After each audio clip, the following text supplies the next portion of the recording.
Welcome back to another episode of the House Husband Diaries.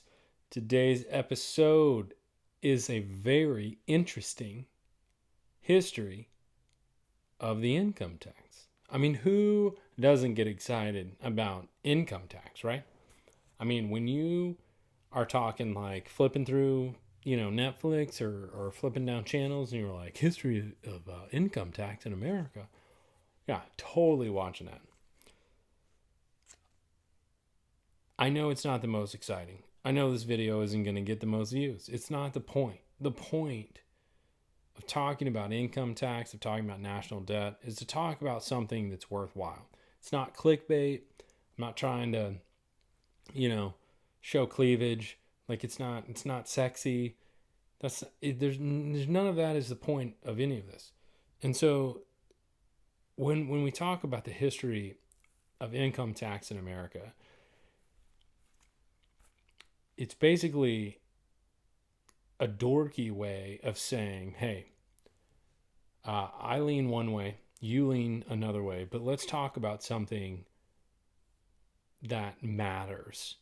And national debt, uh, tax revenue, government spending is something tangible that gets us away from sexual orientation, gender, race, things that are typically used by politicians to divide people, and this allows us to kind of focus on something that we hopefully can find common ground on, and not look at other divisive. Um,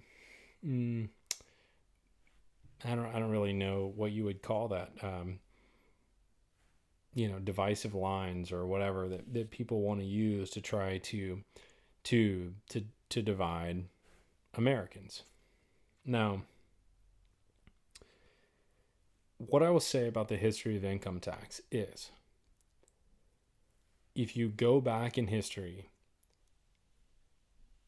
there's always been some sort of tax on the general public. It hasn't always been income tax, but there's always been some sort of tax. So, what I mean by that is, early on in America's history, there was a sugar tax, there was a tea tax. Obviously, you think about the Boston Tea Party. There were tariffs, excise taxes. There was actually a poll taxes. In order to vote, you had to pay taxes. There's property taxes. There's all sorts of taxes, right? So I put out this video under the heading or under the title of the history of income tax, but I'm really talking about personal taxes, taxes that have been levied on individuals or families in historically speaking. So I'm going to skip ahead a second and say the one tax that I didn't mention was sales tax. And sales tax was instituted in 1930. And a subset of the income tax, which is slightly different, but it's payroll taxes, that was introduced during World War II. Okay, so we're talking, historically speaking, there's all these other taxes. But it wasn't until 1913 that the 16th Amendment was ratified, permanently legalizing income tax. So 1913, 107 years ago, was when income tax became legal, and just across the board. 17 years later, sales tax. A few years later, a decade or so, 15 years later, you get the payroll withholding. So this is all within the last 100 years, basically. Like the last 3 generations of income tax, sales tax, payroll withholding. It's a totally different America than we had 200 years ago, around the founding, 250 years ago. It's just so the history of income tax for us has been our entire lifetimes, but in the history, it's very, very new. It's less than half of it's it's if the U.S. is 240 some years old, it's less than half as old as the country itself. So the country was America was around for over 100 years, 120 years before 130, 140 years old before we ever had an actual income tax. Is that not crazy? It's crazy. Think about it. America existed as a country without an income tax for most of its existence. There you go. Now, what I will say is income tax has made a brief appearance several times before 1913 when the 16th Amendment was ratified. Income taxes made a brief appearance to help pay for the Civil War, and then again in the 1890s. But it was only like 1 or 2%. It was really low. Really low. So, income tax was not a founding principle of the American government. Period. It was not. Factually based. Like I said, there's tea tax, sugar tax, excise tax, poll tax, property. There's other ways the government taxed its people to bring in revenue, but it was not as consistent as income tax. That should tell you something right there. So, having said that, I don't want to talk about specific income tax rates. They change slightly, like just, a few percentage points depending on who's in control and not only the president but Congress. So what I did find when I was doing this research on the history of income tax is that post 1913, post the 16th Amendment, it appears in the writings of history, and I was obviously not around in the early 1900s and during World War II, but it appears in the writings that the wealthy class back then, 100 plus years ago, did feel some sort of responsibility to pay a higher rate of taxes, like 70 to 90% of taxes. The highest income rate somewhere around 35% right now. They were paying somewhere in the 70 to 90% range during the Great Depression, World War II, World War I. So historically, the wealthy have had more of a sense of responsibility for their place in leading America, in providing for their fellow Americans when compared to the wealthy today. Now, is that an indisputable fact? No. I don't know any people that were around and, that were millionaires or billionaires or whatever you want to call them in the early 1900s.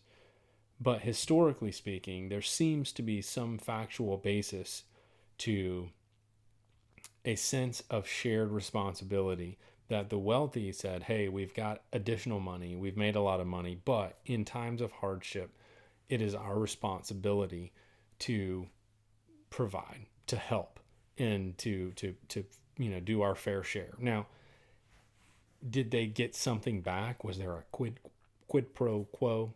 I'm sure there was. I'm sure they didn't pay 70% of taxes and then not get special treatment from the government, from the people that were in power and saying, hey, thanks so much for paying a whole bunch of our, bills. Would you like to sit on this board, or would you like to, have this thing, or would you like to help me appoint somebody? Of course they did. I'm 100% sure of that. So it's not altruism, and I don't expect altruism, right? Why would I do that? I think that's silly. But to be able to put your money where your mouth is and to say, hey, we're running short, or hey, this something happened, there's this war or whatever, we need, Jeff Bezos, Bill Gates, Warren Buffett, whoever else in, the big money guys we're going to need $100 billion from you guys each, because y'all have it. We're going to need 50 billion from each one of you. And y'all are going to, we need $500 billion from the richest 10 people, the Waltons and everybody else. Like that's no problem for those people. And what do you need an extra $50 billion for? If you've got $60 billion, what can you buy with 60 billion that you can't buy with 10 billion? Nothing. Absolutely nothing. A trip to Mars won't cost you $10 billion. And you won't even live to see the atmosphere of Mars. Like, get out of here. It takes forever. It's just silly. And I get it. Like, I was talking to a buddy of mine, and the question was, what can you, and it wasn't even billions. I was saying, is it what for $100 million, what can you not buy with 100 million that you can buy with $1 billion or 5 billion or 50 billion or 100 billion? And he was like, power.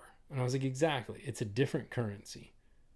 So the collection of money is only about, it's not about the dollar figure anymore. It's about being able to wield power.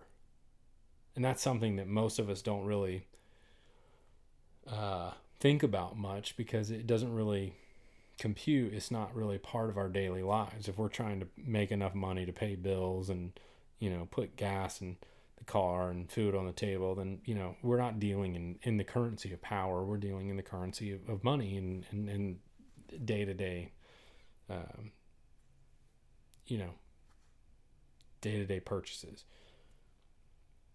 So I thought it was really interesting when I look back in history to see that actually the ruling class, even though there were really, really, really wealthy people back then compared to the average people, when it came time, when the country was in trouble, the wealthy seemed to, in the way the history books are written, it's totally up for debate. I'd love to hear your thoughts on it, but they seem to buckle down and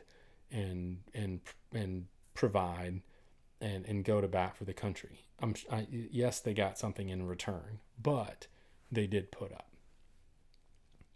That being said, I'm about to hit you with some numbers. So one of these days I'll get really good. I probably won't put out a video a day, but I'll start doing more.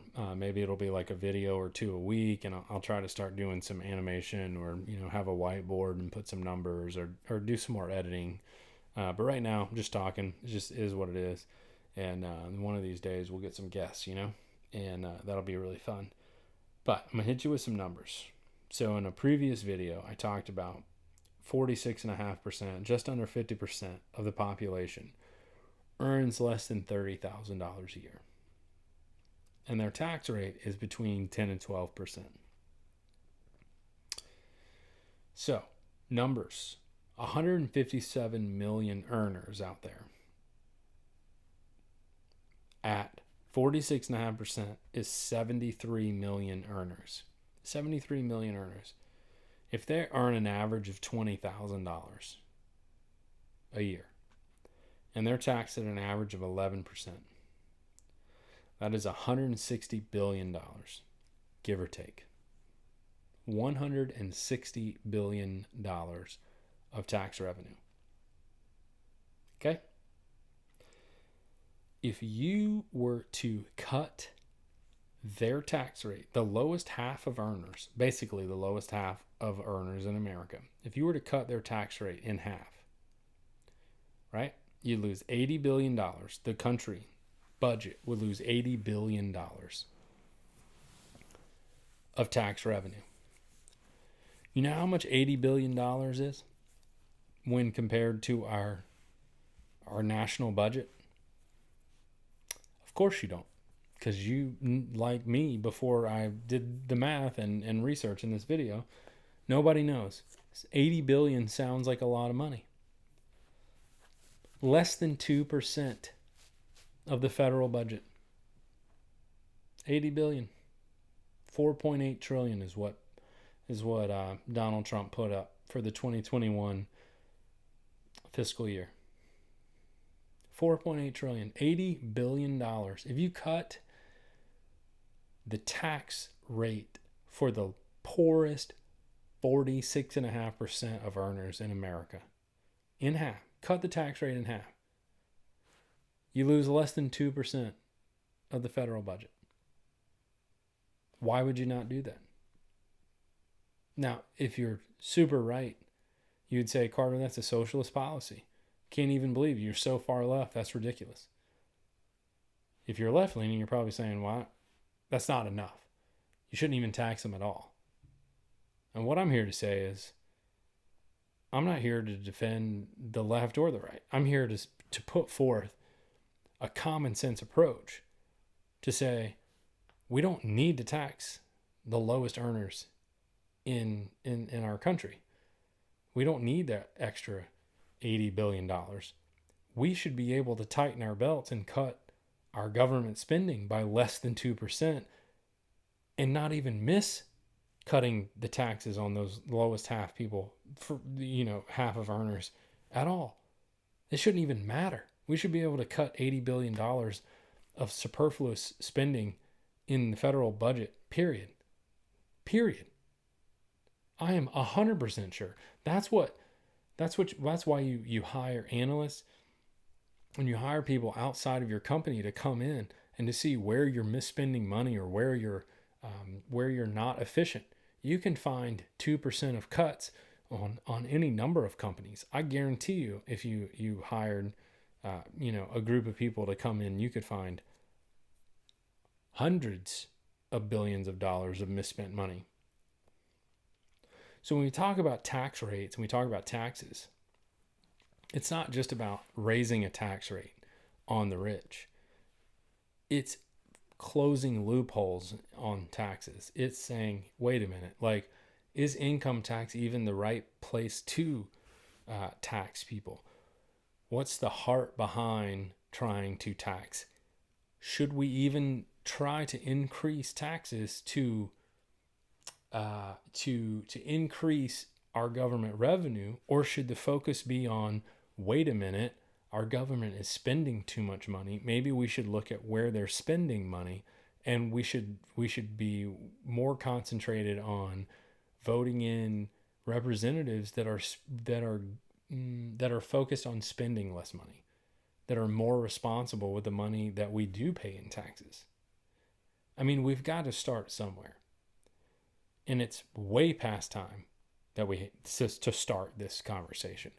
But because of our fear of disagreeing, whatever, being lambasted in the media, that conversation hasn't really been open for the last 20, 30 years, at least in my understanding. And people are really shocked that I'm having these conversations or putting these videos out there. And I don't understand, sure, fire something away. It doesn't bother me.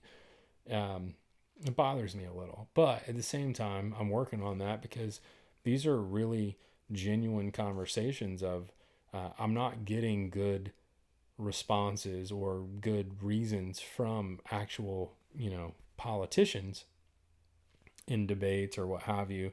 And now that we're in election year in 2020, it's funny to talk to some of my friends that I was just talking to in the last few days that, the same conversations we were having 4 years ago when it was Hillary and Trump are coming back up now that it's another 4 years later. And now who knows, maybe it's Biden and Trump, maybe it's Sanders and Trump. And you look at some of the big issues that America faces, and we're no closer to any solutions in 2020 than we were in 2016. And I'll tell you right now, you can take that in two ways.